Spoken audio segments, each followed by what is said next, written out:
Antibiyotik kanalına hepiniz hoş geldiniz Alpçim. Hoş geldin. Hoş bulduk. Ve bugün daha önce çok fazla üstüne konuşmak istediğimiz bir filmi konuşacağız sizle Fıtık Özel'de. Ne konuşuyoruz? Öldürdüğün Şeyler. Evet, yarı Türk filmi olarak nitelendirilebilecek, ödül sezonuna yarı damga vuran, hemen size aldıysa ödül ya da adaylığı varsa söylüyorum, 6 tane ödül kazanmış şu anda. Polar Festival'de ödül almış. Rome Film Festivali'nde ödül almış. Yani iyi screenplay almış. Aynen. Sundance'de en iyi direktör ödülünü aldı. Bizim de en fazla bildiğimiz ve asıl benim dikkatimi çektiği nokta bu olmuştu. Ali Reza Katemi'nin Öldürdüğün Şeyler filmi. Bütün oyuncular Türk ve yarı bir Türk filmi olarak nitelendirilebilir. Öncelikle bu bilgileri verelim. Arkadaşlar, filmle ilgili kısa bilgileri vererek başlayayım. Sanırım sinematografisti yabancı. Evet, Polonyalı. Bartosz Swinarski sinematografisti. Ben çok beğendim. Kendisi kutlarım. Evet. İnanılmaz bir sinematografi var. Ses departmanında da bayağı yabancı var. Visual Effect'te de yabancılar çalışmış ama prodüserlerin bazıları Türk. Sanırım editörlerin de bazıları Türktü. Aynen, Selda Taşkın da editörüymüş. Filmin üstüne emeği olan herkese kutlarız öncelikle. Böyle deyip genel fikirlerimizi vererek başlayalım. Abicim, genel fikirlerin nedir? Ben öncelikle Tam bir Türk filmi diyemeyiz. Dediğin gibi saydığın şeylerden ötürü, kadrodan vesaire ötürü. Sadece oyuncuların hepsi Türk. Evet. Yönetmenimiz bu arada yarı Kanadalı, yarı İranlıymış. Evet. Zaten ödül sezonunda Kanada'nın bir sürü Kanada Film Festivali'nde bir sürü adaylık almasından anlayabiliriz. Aynen. Bunu. Onun dışında bence güzel bir şey olmuş. Yani İranlı birinin Türk şeylerle çalışması, oyuncularla çalışması. Onunla da ilgili bir şey gördüm. Öncesinde işte şey falan demiş. Türk oyuncuları genel olarak beğendiğini, yani Türkçe'de iyi bildiğini anladığını, işte İran'da Türkçe konuşan bölgede işte büyüdüğünü vesaire söylemiş. Burada sana çok güzel bir ek yapayım. Ben bunu görmemiştim. Şu an yapacağım övgü de yerine gitmiş olacak bahaneyle. Bence çok da iyi okumuş Türkiye'yi, evet, ve kesinlikle. Genel olarak atmosferi çok doğru okumuş. İzlerken ben hiç yabancı bir yönetmen yönetiyormuş gibi değil de çok vizyoner bir Türk yönetmen yönetiyormuş gibi izledim. Ki bende yaptığı etki de öyleydi zaten. Benim genel fikirlerim nasıl, ben gireyim istersen. Tamam. Genel fikir, ben filmi beğendim. Öncelikle onu söyleyebilirim. Herkese de öneririm. Sanırım TV Plus'a mı düşmüş? Evet, TV Plus'a, Türksel TV Plus. Yakınızda sinema varsa ve sinemada bu film oynuyorsa, benim zamanım olmadı, gidemedim. Varsa gidin. %100 sinemada gidin. Çünkü sinematografi olarak film görsel dil açısından da görüntü açısından da iyi çekilmiş bir film. O konuda yönetmenlik dokunuşu ve sinematografist dokunuşu var. Bunları söyleyebilirim. Genel fikrim bu. Geri kalan bütün detaylara zaten sırayla değineceğiz. Senin de fikrini alayım. Abi, filmi ben de beğendim. Hatta puanı düşük buldum. Ben de. Yani videodan önce de konuştuk. Yani bence 6.7 pek iyi bir puan değil bence bu film için. Bence de çok düşük bu filmi. Onun dışında ben de şeyleri çok beğendim. Kullanılan planların bu kadar uzun olmasını, yani filmde çok az kat olmasını. Bence gerçekten şeyi iyi vermiş yani. Hani oyunculukların iyi görebilmemize olanak tanımış. Hani daha doğal bir performans alabilmemizi sağlamış. Yani bazen şey gibi hissettim, hatta bir tiyatro oyunu izliyormuşuz gibi de hissettim o yüzden. Tek çekim olduğu için çoğu sahne. Gerçekten böyle, ne bileyim, bir dakikalık falan, değil mi? Şeyler vardı. Çekimler vardı hiç kat girmeden. Özellikle şey sahnesinde arkadaşlar, burada hemen kendim başlıyorken söyleyeyim. Video spoilerlı olacak. Onu da söyleyeyim. Cenaze sahnesinde eve geldiklerinde Hamit'in ve Ali'nin karşılıklı konuşurken ve yani bütün işte kardeşler, halalar oradayken o sahnenin böyle dış pencereden çekilmesi ve tek plan olması bence o sahneyi daha etkileyici kılmış. Hatta bence şöyle, sahnelerin bu kadar uzun sürmesi de o hikayeyi beraberine taşımış gibi. Hani o dinginliği, işte o senaryodaki, ne bileyim, ana karakterin, Ali'nin o karakter yapısını da bence iyi vermiş. Güzel bir yorum. Yani güzel. Ben de öyle kişisel bir yorum getireyim. Onun dışında çok güzel şeyler vardı bence. Diyaloglar demeyeyim de güzel, özlü sözler, dokunuşlar vardı. Güzel şeyler vardı. Pahalı insan ucuz. İnçan ucuz. Su pahalı, insan ucuz. Evet. Çok aklıma gelen bu. Aynen. Güzel yazılmış cümleler vardı. Ama diyalogların hepsi için şey diyemeyeceğim. Bana o kadar da doğal gelmedi hepsi. Özellikle babasıyla kavga ederkenki sahnelerde oyuncumuz kimdi? Ercan Kesal'ın diyalogları bana o kadar doğal gelmedi. Konuşulan Türkçe biraz şey gibi geldi bana. Bu belki yönetmenle de alakalıdır. Keskin denebilir. Evet, çok böyle diksiyonu düzgün geldi bazı diyaloglar bana. Baba figürüne göre mi daha diksiyonu düzgündü? Baba figürüne göre. Onun dışında bazı diyaloglarda da böyle çok, nasıl desem, şimdi Türkçesi gelmedi aklıma. Böyle çok punchline yazalım, öyle bitsin diyalog gibi şeyler de var. Çok vurucu olmaya çalışsın. Evet. Anladım. Hani anladın, daha böyle bir amaca yönelik yazılmış diyaloglar da vardı. Hepsi o kadar doğaldı diyemem. Ama aralarında çok güzel doğal olanlar da vardı. Özellikle su işlerine gidip puyu açtıracakları sekans. Aynen, kesinlikle. İnanılmazdı. Çok iyiydi mesela orada. İnanılmazdı. Oradaki oyunculuk vesaire. Madem ben söylüyorum, sen söylüyorsun, senaryoya geçelim. Ufak ufak ve senaryonun bütün alt metinlerini sırayla değinelim. Ondan sonra işte oyunculuktur falan da ilerleriz. Evet. Şimdi senaryoya değinmişken ben senaryo ile ilgili şunu söyleyebilirim. Hı hı. Bence senaryo gayet iyi. Kimse hani birkaç tane kötü yorum okuduk az Evet. önce. Hem Ekşi'de hem Aslında o kadar internette. karmaşık bir senaryo değil. O kadar uzun da Değil. Kesinlikle yani. değil. Ama net. Evet. Kendi de söylüyor zaten David Lynch'ten özendiğini. Evet, zaten ben film izlerken de onu özellikle filmin yarısından sonra okey falan oldum, bir ister istemez Lost Highway vesaire aklına geliyor insanın. Ya bu bence çok güzel bir şey. Evet, evet. Bence kötü bir David Lynch özenmesi olmamış. Film güzel bir David Yok ya, Lynch özenme özenmesi. denmez yani. Hani sırf Esinlenmiş hafif. ya evet, Karakter tabii canım. yapılarından Aynen, bu arada. aynen. Senaryo açısından %100 yerel. Yani Evet. %100 yerel. Yazdığı şey çok Orta Doğu, hatta bence Orta Doğu da değil, Türkiye direkt. Evet. Yani o konuda bir şey söyleyemem. Senaryo ben beğendim. Bir tek şeyi eleştirebilirim senaryo ile ilgili. Ekin Koç'un Alice ile Erkan Kolçak'ın Alice'i arasındaki geçişte, o vurucu kısımda geçiş çok keskin geldi Aynen. bana. O zaten filmin tam ortasında Aynen, oluyor. tam baktığın ortası. şey olarak. Bence de orada bence de kurguya iyi yedirilmiş. Aynen. Orası Reza'nın Ali'ye dönüştüğü, Ali olduğunu anladığımız kısım bence daha soft Evet. olabilirdi orası. Bir tık yani normalde bence şununla da ilgili. Şey dedik ya, tek çekim. Yani Hı hı. tak, kat, tak. Ya Hı hı. orası biraz daha böyle hani daha tık tık tık tık böyle daha oynak bir şey, yani bir oyun istiyormuş Hı hı. orası. Ama Ali Reza Ketami bence bir oyuna girmemiş. Bize dank diye vermek istemiş. Bu benim şahsi olarak çok da hoşuma Benim giden çok bir hoşuma gitti. olmadı. Peki şöyle bir şey olmuş olabilir mi?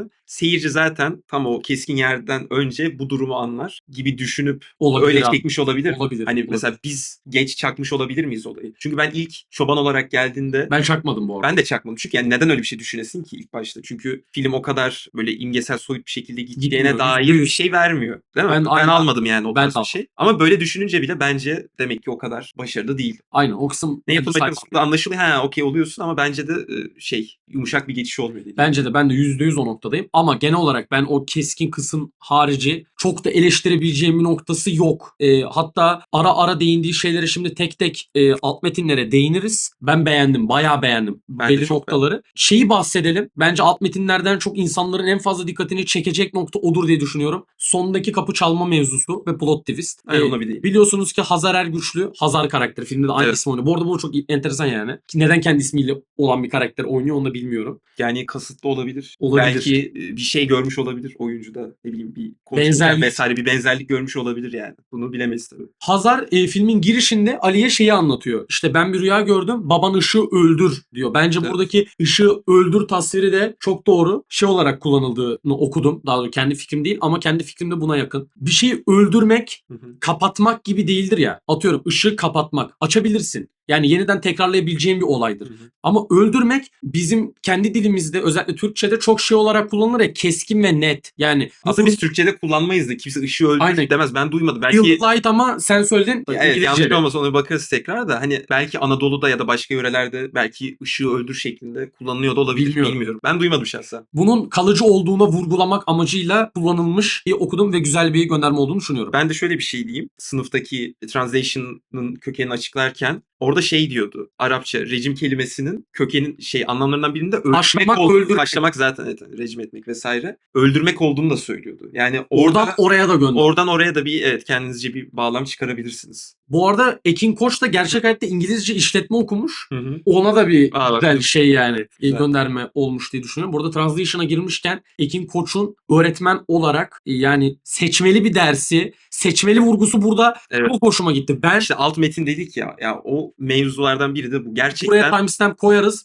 Şeye geçeyim. Bahaneyle hem translation hem Gazi Üniversitesi muhabbetini konuşalım. Şimdi ya senaryoyu bunlar bence çok organik. bence de şeyler. çok iyi. Ve Çok iyi. gerçekten yerel birisi anlar yani. Bu ülkede Aynen öyle. anlar kesin. Seçmeli dersin kontenjanının az olmasından dolayı kapatılacak olması, işte personel eksikliği muhabbeti ve bunun bize translation, Ali'nin Ali'nin okuduğu yerden ve okuduğu Evet. meslek üzerinden aktarılması, özellikle de seçmeli ders vurgusu yapılması benim dehşet hoşuma gitti. Evet. Ve o müdür değil de Dekan aynen, bölüm başkanı. Yaşadığı diyalog güzeldi bence. İnanılmaz. Gerçekten çok iyiydi. O adamın da oyunculuğu çok iyiydi. İkisinde gerçekten çok başarılıydı. O işte fotokopi sahnesindeki işte bu her zaman çalışıyordu vesaire deyişi. İşte aslında yani bizim insanımızın da böyle bir özeti evet gibiydi. yani olaylara yaklaşımını falan çok iyi özetliyor aslında. Anadolu insanı yaklaşımı. Evet, yani işte bu çalışıyordu, bu sefer de çalışır gibi. Ya nasıl yorumlarsanız, hani bunlar biraz daha kişisel şeyler kesinlikle. O kadar net olmayan Ben şeyler. şöyle bir örnek vereceğim. Bilmiyorum. Birçok arkadaşım ve kimse çevremde Ru dizisini izlemedi. Genellikle konusundan dolayı. Hı hı, Ru dizisinde de konuda şey vardı. Öğrenciler üniversite sınavı kazanıyordu. hı hı. Ve dizi bunu o kadar kötü anlatıyordu ki. O kadar kötü anlatıyordu. Yani Aşk kısmını geçiyorum. Bence çok kötü bir senaryo sahip değildi. Bu Hı hı. belki eleştirecektir izleyen olursa. Ama genel olarak Türk dizilerinde, Primetime TV şovlarında, Brezilya dizivari dizilerimizde ve internet şovlarında Hı hı. hepsinde hem akademisyen olarak hem de öğrenci olarak işlenen bütün okul kavramının olduğu dizilerde Aşk 101'de dahil hepsinde kötü işleniyordu. Yani belli bir noktadan sonra sen karakterin öğrenci ya da öğretmen olduğuyla ilgili empati kaybediyordun. Ama bu dizide öyle olmuyor. Ekin Koç'un Evet. Ali karakteri acayip iyi bir akademisyen rolünü çiziyor. Hani hayattan ümidini kesilmiş, okuldan şutlanmak üzere Aynen. bir aslında düşündüğün zaman kaliteli bir ders hocası ama hani yer bulamıyor kendine. Onun yanında öğrencisinin sırf çıkar için kendi yakınlaşması ve bunun kötü karakter varken, Reza varken olması da Evet. 10 Gerçekten numara güzel. göndermeydi. Elini öpüyorum Peki. Ali Reza. Müthiş. Evet, gerçekten güzeldi. Peki orada sence aralarında bir şey yaşandı mı? Yaşandı. Değil mi? %100. Değil mi? Bence de yaşandı. %100. Kesinlikle. Göstermedi onu bile. Aynen. Çünkü Hatta abi bence kapının önüne kadar geldi zaten arabada. aynen kesinlikle.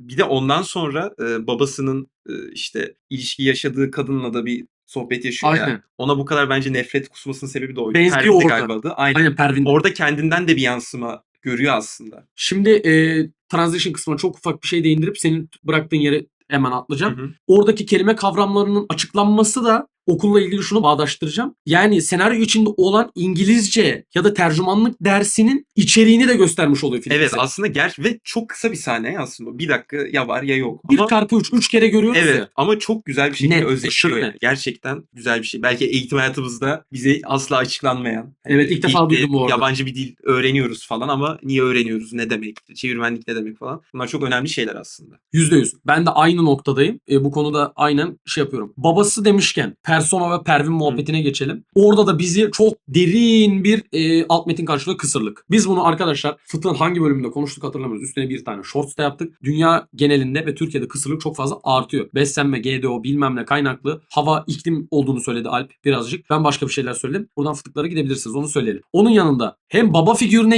figürüne benzeme Hı hı. hem de onun personası altında ezilmeyle beraber kısırlık gelişmesi, yani bir halk dilinde hep yetememezlik olarak aktarılır ya. İnanılmaz iyiydi ya. Evet, Gerçekten buradaki paralellik gerçekten çok iyiydi yani. ben ona bayıldım. Ben de ona çok bayıldım. Çok düşünmüş yani. Evet. Bunu kız arkadaşının apartman boşluğunda Hazar karakterinin şey demesi, hiç mi şansımız yok demesi, o da çok Anadolu insanı. Yani gerçekten hani insanın o minnacık umuda bile tutunmak istemesi ve yapmak istediği şeye aşırı bağlanma isteği aşırı iyi verilmişti orada Evet. da. Burada bence kısırlığın alt metninde uzun zamandır gördüğüm en iyi doldurmalardan Evet. birine sahipti. Ki bence şöyle bir şey var. Oradaki kısırlık sadece yani fiziksel olarak da ele alınmıyor aslında. Çünkü o alter egosundaki o değişimi yaşadıktan sonra Reza Aynen. ile tekrar Ali olduğunda, Reza'yı işte şey yaptıktan sonra Boğduktan sonra işte ilişkiye girdikleri bir sahneyi görüyoruz vesaire. Ondan bir süre sonra tam öğrenmiyoruz ama o belli zaten. İşte hani akşam sana bir şey söyleyeceğim diyor. Oradan ya büyük ihtimal aynı şeyi çıkarıyordur herkes. Ney? Hamile Aynen. kaldığının. Yani orası çok bariz net bir şekilde bence. Bence Bu de. da önemli bir şey. Bence de. Yani o yaşadığı karakter değişiminden sonra kendisiyle o yüzleşmeye başladıktan sonra kısırlığı yenmesi de bence güzel bir dokunuş. Yani. Bence Hani de. sırf fiziksel olarak işte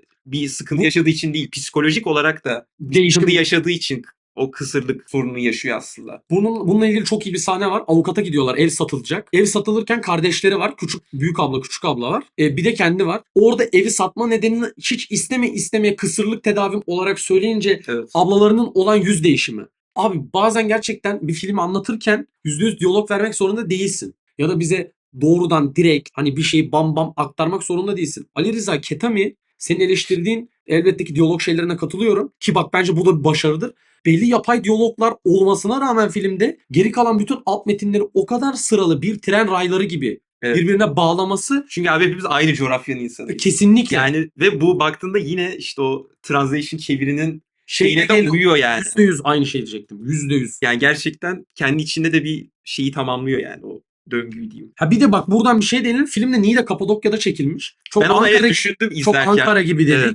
dedik. O da bence şeydi yani. Güzel bir dokunuştu. Evet yani o mekan seçimleri de bence çok başarılı. Ya o evin olduğu yer, o kuraklık hissi. Oğlum o şey bile çok. Oğlum herkesin vardır lan ailesinde bir üyesinin bahçe evi kavramı. Evet. O bile işleniyor yani. Bahçe evinin o düzensiz olan Aynen. bir ara bahçe Bakımsızlığı işte yok para istiyor bilmem oradaki kuyu muhabbeti. Ha bak gelelim ona. Şimdi Çok iyi yani. Bence çok iyi. oradaki kuyu açtırma muhabbeti masterpiece. Evet. Filmin en iyi yeri. Evet. İnanılmaz. Ve o muhabbeti de Reza'ya dönüştükten sonra halledebilmesi. Evet, kötü karakterken Evet etmesi. yani kendi olmak istediği ya da artık nasıl Bu arada bir yorum getireceğim. Bence Reza da kötü değil. İkisi Değil. de anti. sadece bastırdığı kişilik ve Aynen. babasının biraz daha olmak istediği kişilik de diyebiliriz. Bak çok heyecanlandım. Bir şey geldi Ha. aklıma. Film bence kendi aklıma gelmişti. Abi Yin Yang şeyi var ya. Evet tabii canım aynen. Abi direkt o film yani. Bize aslında Reza ve Ali ile beraber o keskin geçiş de bence onun bir şeyi, parçası. Yin Yang'i anlatıyor direkt film yani düşündüğün zaman. Bu beni çok heyecanlandırdı. Aynen. Film bunları yaparken bir yandan koyun, ayna gibi o aynanın işte kişilik metaforu, Evet. aynaya çatlak olması, o bakım Aynen. bilmem ne işte kendi Oradaki değiş- kamera geçirme onlar gerçekten Gerçekten çok güzeldi. çok iyiydi. Her şeyi konuştuk aşağı yukarı. 2 tane şey kaldı. Bir de filmin bence çok doğru bir yorumu ki Alp de zaten Evet. bu konuda bayağı tecrübeli. Yurt dışı mevzusunun çok değinilmemesine rağmen o gidip gelmenin yarattığı arada Aynen kalmışlık. kesinlikle. Ve direkt karakterin ilk kendini suçlaması. Niye döndüm diye o araba Direkt sürerken. alter egosuna Aynen yani o direkt aşırı başarılıydı. Orada işte dönme sebebi aslında bir nevi annesi de diyebiliriz yani. Değil mi? Bence öyle diyebiliriz. yani film onu söylemiyor. Bana öyle gibi geldi. Ben öyle yorumladım yani. Yani ana dönme sebeplerinden biri Ama bence mesela annesi gibi şöyle, geldi. elbette. Ama mesela kardeşleri de tam tersini düşünüyor. Annem hastayken dönmedin. İşte bir bıdı bıdı bir sürü olay oldu da ta ondan sonra döndüğüne geliyor muhabbet. Anladın Evet. mı? Orada da mesela ablaları şeyi suçluyor. Ali'yi suçluyor. Ya Yok, işte burada iki farklı görüş. aynen. Heh. Hangisini benimseyeceğiniz evet. Oğlum zaten Size filmin bakmış. genel olarak anlatmak istediği şey bu. Hayatımızda, hepimizin hayatında yin yang'ler var. Her konuda. Okul, ev, aile, film izlerken. Yani bir film izlerken bir karakter çok kötü bir şey yaptığında ona empati duyabiliyorsan o senin karanlık tarafındır da bir yandan. Bir yandan şöyle bir şey diyeceğim. Buna böyle şey olarak da bakmamak da lazım bence. Böyle dualite olarak da bakmamak lazım. İkililik olarak. Hani sonuçta tamam Ali ve işte Reza var. Aynen. Ama 2 tane olduğu ne malum. Birden fazla alter egosu da var. Hatta şöyle bir şey de olabilir. Filmin sonuna da gelelim. Bence en son gelen kişi mesela kim? Belki bir alter egosu daha olabilir yani anladın mı? Kendi içinde bastırdığı. Yani hani pasif kişiliği, agresif kişiliği, ara kişiliği gibi mi? Hani O da olabilir. Hayır birden fazla. Anladın mı? Yani bunu böyle sayıyla şey yapmamak da Anladım. lazım. anladım. Hani anladın mı işte yani insan aklı hep öyle düşünüyor ya. Hatta Dark'ta falan da Aynen. ele alınıyordu işte beyaz siyah Ya. işte iyi kötü falan filan. Ama hani ya üçüncü bir şey de varsa deyip bize üçüncü sezon o paralel evrenleri de tanıtıyordu ya bir şekilde. Doğru. Güzel. Çünkü insan aklı full böyle çalışıyor ya. Bizim hani en kolay anlayabileceğimiz şekilde böyle öyle bir şey olabilir yani sonuçta.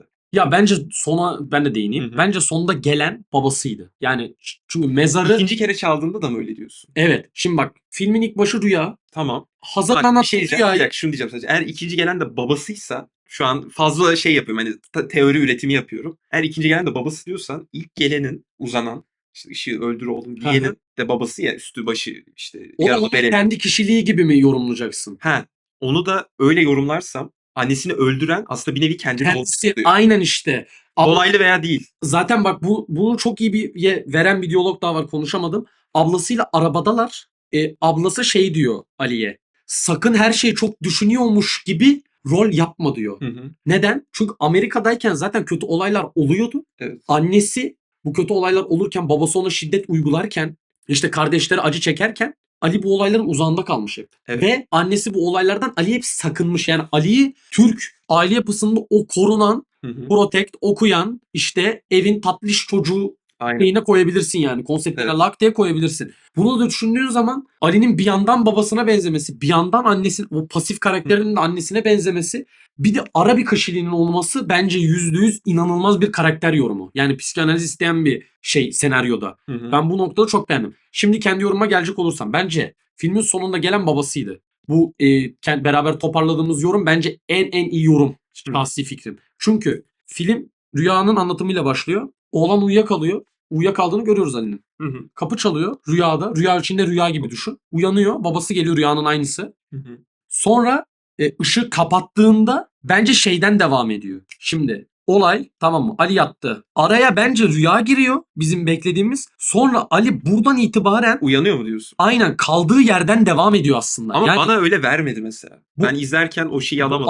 bu ara yer filmin giriş yorumu, çıkışında da bence babasını tam gömemediğimizi ya da alter Zaten babasını gömemediğini görüyoruz. Reza gidiyor ya sonra. aynen. Büyük ihtimal gömemiyorlar abi. Yani mezar orada duruyor ama kapatılmamış yani. Sonra gittiğimizde de yarı örtülmüş olarak duruyor. Evet. Tamamen kapatmamışlar yani. Hani bence filmin her şeyden bağımsız bu kadar iyi yorumlanması da çok çok yerindeydi. Bir tane daha metafor var. Çok konuştuk biliyoruz. Köpek mi? Köpek. Köpek abi. Yani İnanılmaz bir metafor. ben şeyi işte bunu konuştuk videodan önce de. Hatta emin olamadığım için sordum. O kurt köpeği bir yerden sonra kayboluyor yani. Bence bak bu benim tamamıyla hiçbir yerde okumadığım kendi Hı. düşüncem. Ali ile Reza arasındaki geçişi sembolize eden bir Köpek şey oluyor lazımdı. diyorsun. Ve bence şu an özellikle sen ve benim için Hı hı. bu hayatta tüylerim diken diken oldu. Bu hayatta en nötr olarak bakabileceğimiz şeylerden biri kedi ve köpektir abi. Yani bizim açımızdan ikimiz de kedi bakıyoruz. Hani kedilerimiz var yani. Düşündüğün zaman hayvanlar çok nötr geliyor bana. Bu inek de olsa, aslan da olsa, hani daha yırtıcı da olsa, Hı. kuş da olsa, hani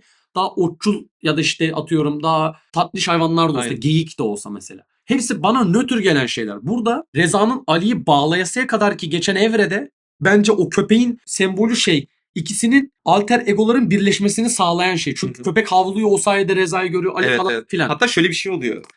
Arkadaşlığımız eskiye dayanır gibi bir şey diyor Aynen. köpek alıştıktan sonra. İnanılmaz iyi İlk diyorlar. hatta köpeğe yaklaşmaktan falan çok Çekiniyor. Aynen çekiniyor. Ondan sonra filmin sonuna doğru Hazar'la beraber bir tane daha işte Kangal. çoban köpeği, kangal gibi, hatta o yavru bir köpek buldular. Yeniden başlangıcın sembolü gibi Aynen. geldi bana da. Evet. Köpeğe de değindik. Aynen, ona da değindik. Her şeyden bağımsız Türk aile yapısının üzerine yönetmenin çalışması ve bunun gerçek hayata da benzemesi. Evet. Yani şöyle söyleyeyim, son 5 günde duyduğum birkaç tane olay bu filmin içinde var. Hani doğrudan, literal olarak filmin içinde var. Böyle düşündüğüm zaman filmin değeri bende çok arttı. Yani ulan tamam bu da mı oldu? Bu da oldu. Ulan ve hani Ali Reza Ketami kendi de söylemiş. Filmi izledikten sonra gözlerinizi açıp hayata bakarsanız filmden 6 ay sonra puanınız kesinlikle 1-1,5 puan artacaktır. 8-9 vereceksiniz demiştir. Yani ben bu yoruma da katılıyorum. Yani Çünkü teknik açıdan olmasa bile genel senaryo oturtma açısından, hayatta bulma açısından evet, bu muhtemelen onu kastetmiştir yani. bunu da söyleyeyim ve senaryodan dediğin gibi müziksizlik kısmına geçelim. Evet, yani film açılırken hatta şey oldu. İlk yazılar akıyor falan işte.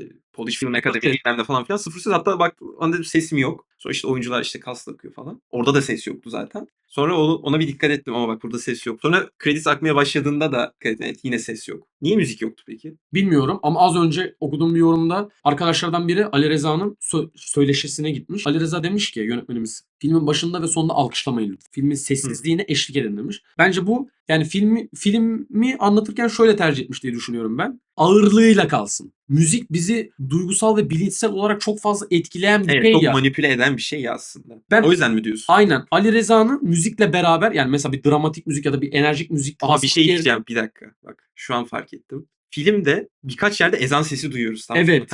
Ezan sesini de şey sahnelerinde duyduk diye hatırlıyorum sadece. Hazar'la Ali Ali'yle arasındaki olduğu böyle diyaloglar diyaloglarda. arasında böyle biraz da kırılma noktalarında duyduk diye hatırlıyorum. Öyle bu arada. Şu an ben de. Evet, şu an hatırladım. Abi zaten koyun metaforu, sadece baba hani arabada giderken ve babasıyla Aynen. ilişkili olaylarda sadece koyun olması. Yani babasını hani bu halk nezdinde acaba koyuna mı, hani koyun musun derler ya, Hı hı. ona mı benzetmesi ya da ikili aşk kavramını İranlı kendi memlekette orasında olması hani ilahi bir şey gibi, hani zor bir şeymiş Hı. gibi bir atıfta mı bulunuyor acaba? Ya böyle düşündüğün zaman zaten bir tur daha Evet. izleyeceğimdir film. Ben biraz vakit geçsin kesinlikle izleyeceğim. Çok derin bir film. Gerçekten çok derin bir film. Böyle yani. Şimdilik fikirlerim bu. Müziksizlik de bence bu derinliğin bir eşlikçisi olarak. olabilir. Şimdi gelelim. Ama bir de şöyle bir şey var, hani bu kadar şimdi imgeleri konuştuk, kafa örgüsü, sonunda şu mu oldu, bu mu oldu falan filan. Ama bence şöyle bir şey var, bu tarz filmleri izlerken bir yerde de kendini kaybetmemek lazım. Yani mesela David Lynch filmlerinde de böyle. Sonuçta oradaki tüm gördüğün her şeyi, imge hepsi. imgeyi rasyonalize edemiyorsun ya, edemezsin de. Zaten David Lynch de asla böyle açıklamıyor bu tarz şeyleri. Çünkü büyük ihtimal kendisi bile bu tarz imgeleri böyle bir şeye oturtamıyor. Oturtmak zorunda da değil zaten. Abi, Sonuçta Adamlar şeyleri bana görsel gösteriyor. alıyoruz. Sonuçta film izliyoruz. Bir şey okumuyoruz. Ya hani birebir böyle bir şeye translate etmek zorunda değiliz ya bir şeyleri. Ama öyle baktığında. Doğru söylüyorsun, doğru. Hani illa bir şey işte şudur budur diye bir tanıma dökmemize gerek yok. Bence- İnsan aklı öyle çalışıyor hep. Ama biraz da atıyorum hani o bilinçaltımızda da kalmalı. %100 aynı fikirdeyim. Hani işte koyun böyle falan filan. Burada yönetmenlerin yaptığı şey de bence aynı fikirdeyim derken onu söylemeye çalışıyorum. Doğru Ya da. sinema o yüzden sinema ya Aynen, zaten. aynen yani. Mesela kimisi şey falan demiş. Filmin kötü yanı ile iyi yanı bangır bangır veriyor. Hayır abi, vermiyor. Sen imgelerin hepsini kaçırmışsın abi. Kimisi iyi ve kötü doğrudan adlandırılamaz yani. Bunun belli motivasyonları vardır ve sizin haberiniz yoktur yani. Hayat böyle. Hepimiz iyi ve kötüyüz zaten. Sadece bazı insanlar Ali gibi hayatta iyi kısımlarını fazla ortaya çıkarır. Bazıları kötü kısımlarını fazla ortaya çıkarır. Bu böyledir yani. Diye de kendi bir fazlasal bir yorum ekleyeyim. Gelelim oyunculuklara. Kurgu ile sinematografide eklemek istediğim bir şey var teknik kısımlardan. Ben kurguyu da çok beğendim. Evet. Alp zaten girişte bahsetti. Evet. Ekstra üstünde söyleyeceğim hiçbir şey yok. Oyunculuklarla ilgili benim öne çıkaracağım bir isim var. Ekin Koç. Seni Evet. kutlarım. Çok İnanılmazsın. çok iyiydi. İnanılmazsın. Çok beğendim. Hazar'ı kim insanlar beğenmemiş. Aslında okey yani senaryodaki kadar oynamış. Bence de Hani yani. Ben Hazar'ı fazla fazla overacting falan şey yapılacak bir durum yok. Ben bir tek kardeşlerini pek beğenmedim. isimlerini hiç hatırlamıyorum İsimlerini mesela. ben de hiç hatırlamıyorum. Biraz silik kalıyorlar hatta yani senaryoda da öyleler aslında. Yok gibiler, var gibiler, Evet. yok gibiler yani. Ve pek de kardeşleriyle olumlu bir ilişkisi yok. Değil mi? Yani hiç böyle olumlu bir diyalog yok. Yalandan Yani. uzaklaştıklarını da hissediyorsun yani. Onun Evet. Amerika'ya gitmesi Sürekli ondan bir suçlama işte aile bu yüzden şöyle falan filan. Pek olumlu bir şey konuşulduğunu yok. görmedim yani. Sıfır. Sinematografiye değindik, kurguya, insan yoğunluğuna değindik, oyunculuklara değindik. Ben beğendim. Erkan Kolçak'ta bir parantez açalım. Erkan Kolçak da Primetime TV şovlarında bile performansını iyi yapan, insanların öyle söylediği bir aktör. Kendisini tebrik ederim. Burada da Tebrik- bayağı Burada değil. iyiydi yani. Ercan Kesal da bence çok iyi bir aktör kendisi. Sanırım kendisinin bir filmi vardı aynen. Nasipse Adayız'da da hepinize tavsiye ediyorum. İnanılmaz bir Güzel bir film. şey. Onu da çok beğeniyorum. Nasipse Adayız. Onun da IMDb'sinin çok düşük olduğunu düşünüyorum. İnsanların ben onun da imgesel yorumlarına pek anlayamadığını düşünüyorum. Böyle düşündüğümüzde ufaktan kapanışa geçebiliriz Evet gibi. yani çoğu şeye değindik. Ya daha konuşmak istersek çok şey var daha değinilecek. Ama şey. Aklıma ilk gelenler Evet bunlar. aynen kesinlikle. Film çok iyiydi. Aynen. Ya izleyin görün işte kendiniz. 8 veriyorum. Ben de 8 veriyorum. 8 veriyorum. IMDb'deki puanı da düşük buluyoruz. Videonun başında da söyledik zaten. Abi yani ben şöyle söyleyeyim. Yabancı filmlerden bile çoğu artık bu kadar derin imge içermemeye başladı. Yani Türk sinemasını yeriyoruz, eleştiriyoruz. Türk dizileri iğrenç, yazım yok falan diyoruz ama Ali Rıza Ketami aslında çok doğru bir şey gösteriyor bize. Durumu iyi okursan acayip iyi bir iş çıkartabilirsin. Yeter ki ona yapabilecek yani onu yapabilecek motivasyon bul ve ona anlamı yükle. Doğru noktalarda doğru anlamları yükle. İnanılmaz bir iş. Kendinizi Evet. kutluyorum. Buradan biz kaçıyoruz. Antibiyotik kanalının diğer içeriklerini izlemek istiyorsanız futbol ve spor içeriklerimiz geri dönmek üzere. Film biyotikler, eski film ve yeni filmlerin üstüne konuşuyoruz. Genellikle yeni filmlerin. Fıtık özellerde konuşamadığımız dizileri, konuşamadığımız haberleri genellikle özelleştirip yapmaya çalışıyoruz ve Fıtığa gidin haftanın film haberlerini konuşuyoruz. Genelde 30 günde bir oluyor ama biz haftanın film haberleri diyoruz. Çok teşekkür ederim Alp. Ben İnanılmaz bir video bilmiyorum. oldu. Evet. Ben kaçtım. Sen de kaçtın. Yapamadık. O Alp, ben Olçar. Biz kaçtık. Görüşmek üzere. Kendinize iyi bakın.